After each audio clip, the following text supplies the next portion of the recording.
अस्सलाम वालेकुम नाज़रीन, उम्मीद है आप सब खैरियत से होंगे और जहाँ भी होंगे खुश होंगे।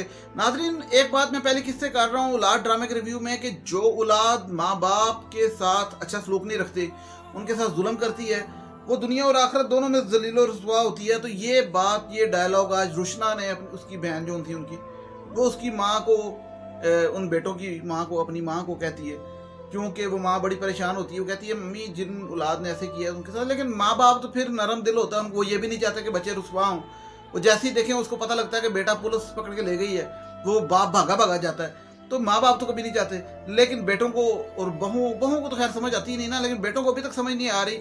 एक को समझ आई थी, वो पुलिस उसे पकड़ के ले गई है, और जो बाकी दो हैं वो अभी तक बेगमों के जेर साया हैं। क्योंकि दूसरे नंबर वाला जो, जिसको मैंने बेवकूफ़ शुरू से नाम डाला हुआ है, बेवकूफ़ बदतमीज़, वो बेवकूफ़ बदतमीज़ अभी तक बेगम की बातें सुन रहा है। और हद ये है कि उसकी बेगम आज की किस्में कहती है, पहला सीन था अभी दूसरा, अब जरा सुने ना जरा वो क्या कहती है, क्योंकि ये कितनी बेग में कहती है, जरा ये भी बताएं मुझे आप।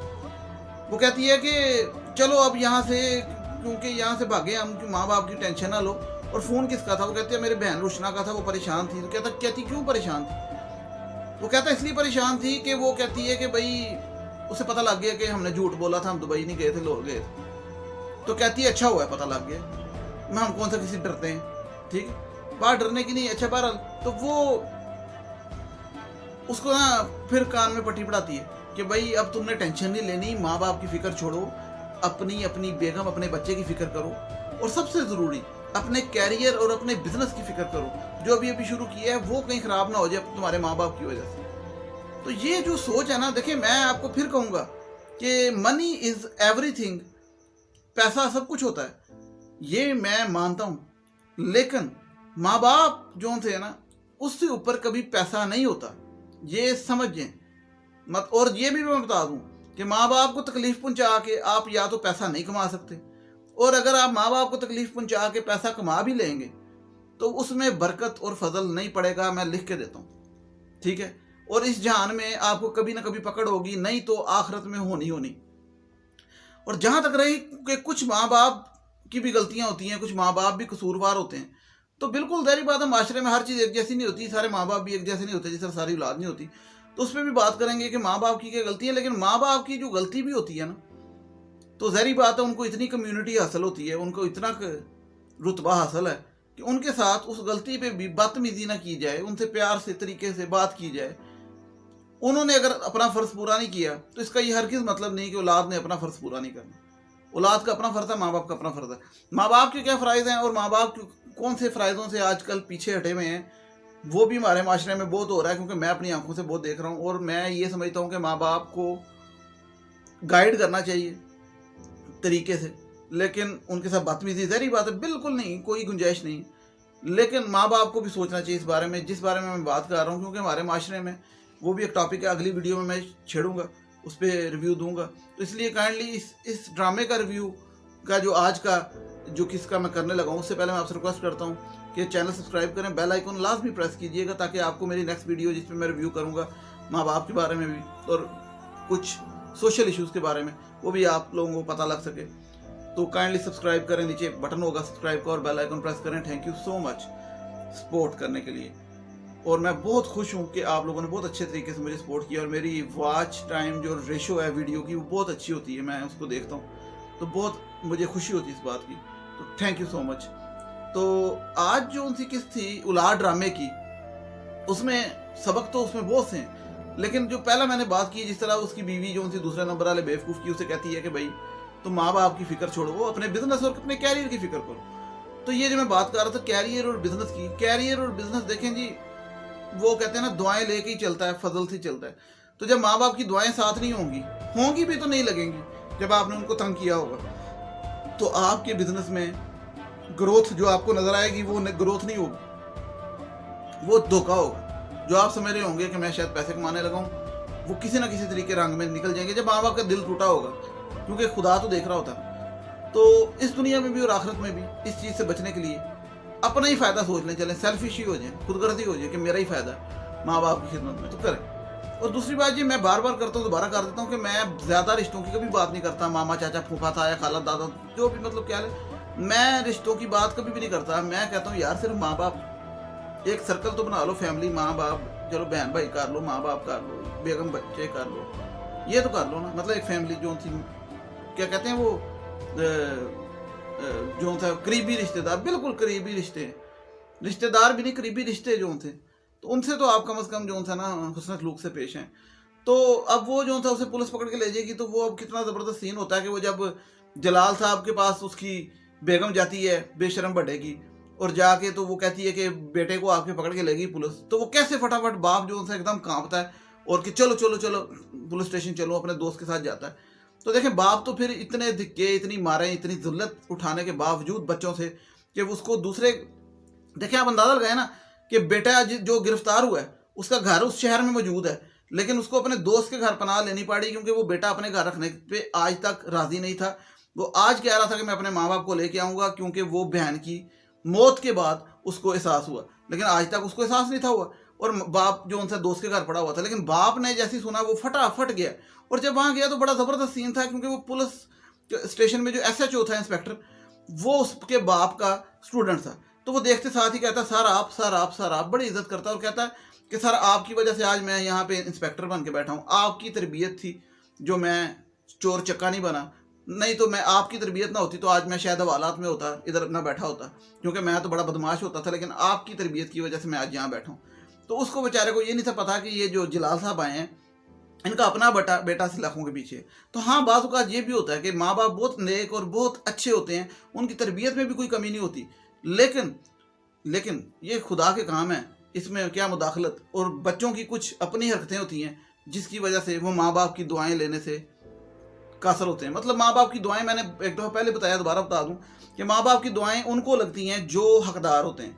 माँ बाप सबके लिए दुआ करते हैं, लेकिन लगती सबको नहीं है, लगती उनको है जो उसके क्या कहते हैं हकदार होते हैं, जो डिज़र्व करते हैं। तो वो कुछ बच्चे हैं उनको माँ बाप दुआ तो करते हैं, जिस तरह वो डरता डरता पहुंचा पुलिस स्टेशन के मेरा बेटा पुलिस स्टेशन में, तो वो दुआ भी लाजमी करता होगा, मोहब्बत भी करता है, सारी बात है, दिल में तो बाप की मोहब्बत है, लेकिन वो दुआएं उनको लगती नहीं है। इसीलिए नतीजे में वो उनसे गलतियां भी ऐसी हो जाती हैं, अंधे हो जाते हैं।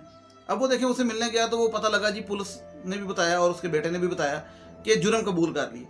अब जुर्म क्या था जी, करप्शन का, 5 करोड़ रुपए की, 2 नंबरी का, फ्रॉड का।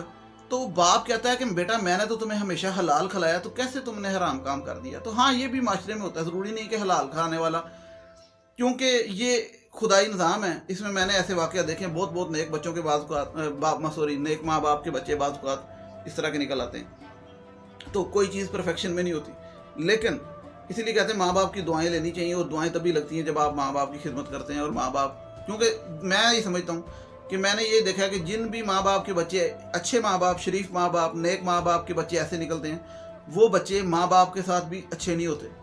तो जो माँ बाप के साथ अच्छा नहीं होता उनके साथ फिर ऐसे ही होता है। तो वो खैर वो अंदर बैठा होता है, बाप से माफ़ी मांगता है, तो बाप कहता है किस गुनाह की माफ़ी मांगोगे, ठीक है, ये जो गुनाह करके जेल में आए हो इसकी मांगोगे, जो हमें सताया उसकी मांगोगे, जो मेरी बेटी गई, तुम्हारी बहन फोत हो गई, उसकी मांगोगे, किस गुनाह की माफ़ी मांगोगे, ठीक है। तो वो रोता है, पिटता है। तो देखें बाप तो फिर नरम होता है, वहाँ पे आया होता है, उसको तकलीफ़ हो रही होती है, वो कहता है कि मुझे बड़ा दुख है।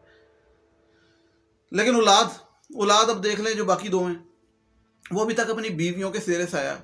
मैंने ये एक बात की शुरू दिन से करता हूँ, मैं कहता हूँ कि यार एक बंदा होता है खुद बेशरम, जिस तरह ये बड़ा बेशरम है, पहले नंबर वाला बड़ा बेशरम, वो खुद बेशरम था, उसकी बीवी अच्छी थी, तो उसको जो था है जब मुनी की डेथ हुई, चलें तभी, बेशक बहुत लेट, लेकिन उसको पछतावा हुआ, वो वापस आ गया, मतलब उसको पछतावा हुआ और वो समझ गया, क्योंकि उसकी बीवी अच्छी है, वो कान नहीं भरती। लेकिन जो 2 बेटे जिनकी बीवियां बुरी हैं और खुद भी बुरे हैं, वो ठीक इसलिए अभी तक नहीं हो रहे क्योंकि वो ठीक होने लगते हैं, उस राह पे चलने लगते हैं। आप नोट करें, ड्रामे में दिखाते हैं तो उनकी बीवियां फटाफट उनके कान भरना शुरू कर देती हैं। तो इसीलिए मैं कहता हूं कि बेटों को तो मैं बहुत लताड़ता हूं, लेकिन ये लड़कियां भी किसी भले जोगी नहीं, यकीन करें। मेरा एक अपना मानना है, मेरी एक अपनी सोच है। मैं समझता हूँ कि ऐसी लड़कियों को घर में नहीं रखना चाहिए। जो ऐसी लड़की हो और फैमिली सिस्टम खराब करे, मेरे हिसाब से उसको फ़र्क करा देना चाहिए।